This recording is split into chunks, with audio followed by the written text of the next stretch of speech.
Bonsoir à toutes et à tous et bienvenue sur 8 Mont-Blanc. Je suis ravi de vous retrouver pour le journal de la rédaction. Nous sommes le lundi 13 janvier 2020 au sommaire ce soir. Semaine après semaine, la contestation sociale contre la réforme des retraites ne faiblit pas en France et dans nos départements. Ce lundi matin, ce sont les avocats qui ont exprimé leur mécontentement devant le palais de justice d'Annecy. Et ce samedi, c'est un cortège d'environ 2000 personnes qui a battu le pavé. Nous écouterons plusieurs réactions dans ce journal. Et puis le planté de bâton de Jean-Claude Duss n'a pas pris une ride. Ce week-end, une partie de la troupe du Splendide s'est réunie à Val d'Isère pour célébrer les 40 ans du film culte Les Bronzés font du ski. Une occasion toute trouvée pour des retrouvailles hautes en couleurs. La mobilisation anti-réforme des retraites ne faiblit toujours pas.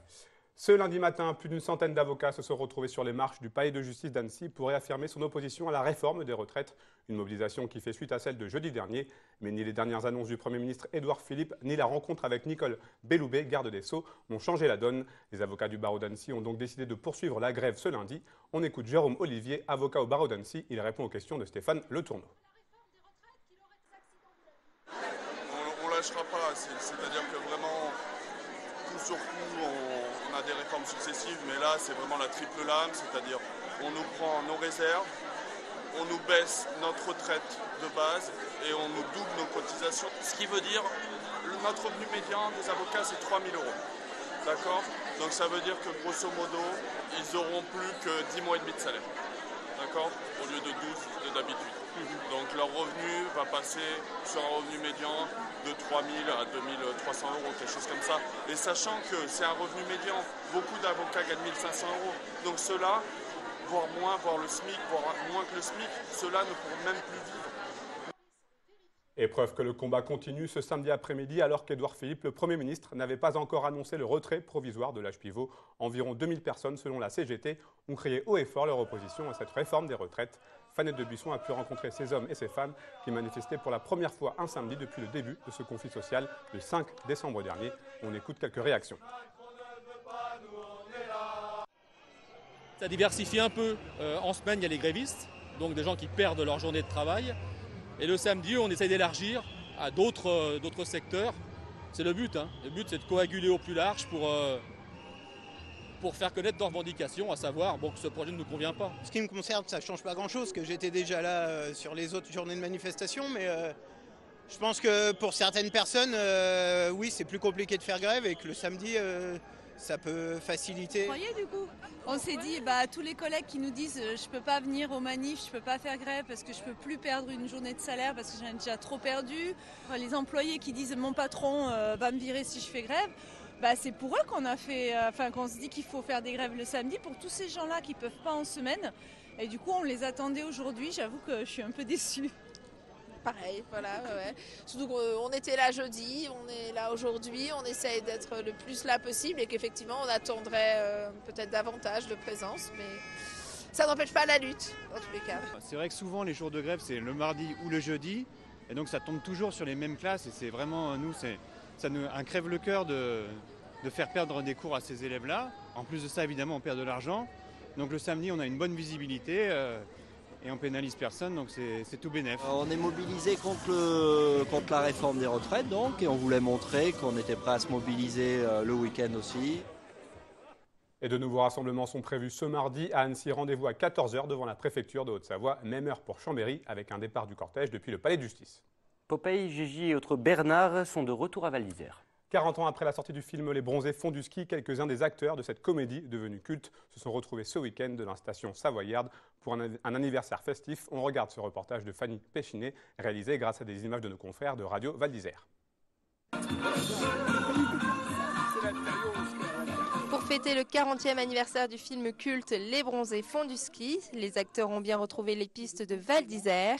C'est avec des souvenirs plein la tête et beaucoup de rigolades qu'ils se remémorent le tournage. C'était parfois dur parce que dans le froid, la neige, c'était un peu compliqué, mais vraiment bien, il y avait une bonne entente avec tout le monde, on s'amusait bien.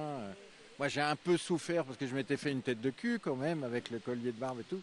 Donc, c'est vrai que le soir dans les bars, pour draguer par exemple, c'était pas terrible. Ça s'était passé d'une façon très, je dirais, agréable, en même temps difficile physiquement. J'ai un souvenir d'avoir eu très froid. Toutes les scènes de neige, où on attend des heures dans la neige, les scènes de refuge. On a beaucoup ri, comme d'habitude. Il y avait une tension plus grande parce que le film était plus difficile techniquement à réaliser que Les Bronzés au bord de l'eau. Un souvenir d'une jeunesse, d'une insouciance, d'un plaisir, d'une liberté, de très beaux moments. Ah bah c'est quand on a été coincé là-haut, c'est c'est le père du moniteur là qui nous a sauvés. On avait fait une dépose en hélicoptère et puis le temps s'est gâté et il n'y avait pas assez de place dans l'hélicoptère. Et on a descendu Thierry, Christian et moi avec ce moniteur. Et il n'y avait pas de téléphone portable, hein. C'était vraiment un parfum d'aventure. On s'est dit, et là, c'est aventure dans la neige. Hein. C'était vraiment le film dans le film. Hein. Ça, c'était super. Les stars du film ont pu retrouver leur public et partager avec eux les scènes cultes sur grand écran. Les Français ont brillé sur les pistes ce week-end. En biathlon, Martin Fourcade a signé un retour au premier plan fracassant sur l'étape d'Oberhof en Allemagne. En l'absence de son rival préféré, le Norvégien Johannes Bö, le quintuple champion olympique a remporté les 2 courses individuelles prévues au programme, le sprint et la mass start. Ajoutez à cela une 2e place sur le relais par équipe et Martin Fourcade en profite pour reprendre le dossard jaune de le leader de la Coupe du Monde. Et puis on signera le très beau week-end des jeunes athlètes français présents aux Jeux Olympiques de la jeunesse à Lausanne. Ce dimanche, Jeanne Richard et Mathieu Garcia ont apporté à la France une 6e médaille après leur victoire sur le relais mixte en biathlon. La France compte aujourd'hui 6 médailles, 2 en or, 2 en argent et 2 en bronze. On termine ce journal avec de belles images. Les 30e Montgolfiades de Pras-sur-Arly ont eu lieu ce week-end. Une trentaine de montgolfières a pu voler 2 jours durant à plus de 2000 mètres d'altitude. Le meeting de Pras-sur-Arly est un des plus importants d'Europe avec ses aérostiers venus des 4 coins du continent.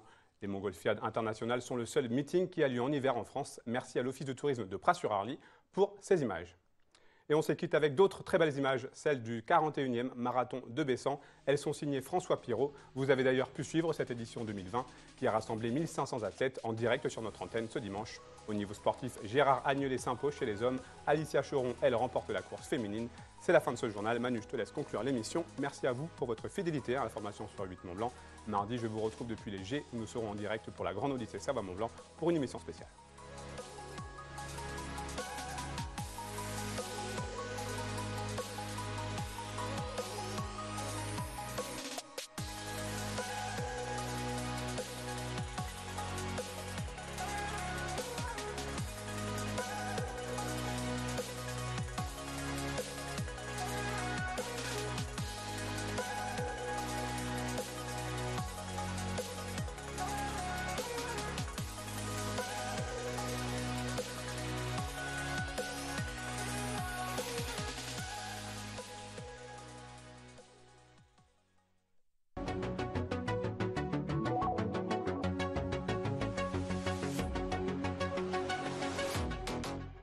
Nous voilà déjà à la fin de cette émission. Merci à toutes et à tous de votre fidélité à l'info sur 8 Mont-Blanc. Je vais y arriver, c'est la fin de journée.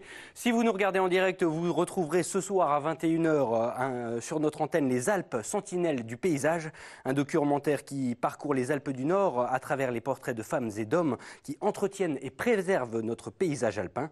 Demain, comme le disait Seb, j'aurai le plaisir de vous retrouver dès 18h en direct de la station des Gets en Haute-Savoie à l'occasion du passage de la Grande Odyssée Savoie-Mont-Blanc, une émission spéciale pour vous faire vivre comme si vous y étiez la course de chiens de traîneau. D'ici là, avec toute l'équipe, on vous souhaite une très belle fin de journée et à bientôt avec nos programmes.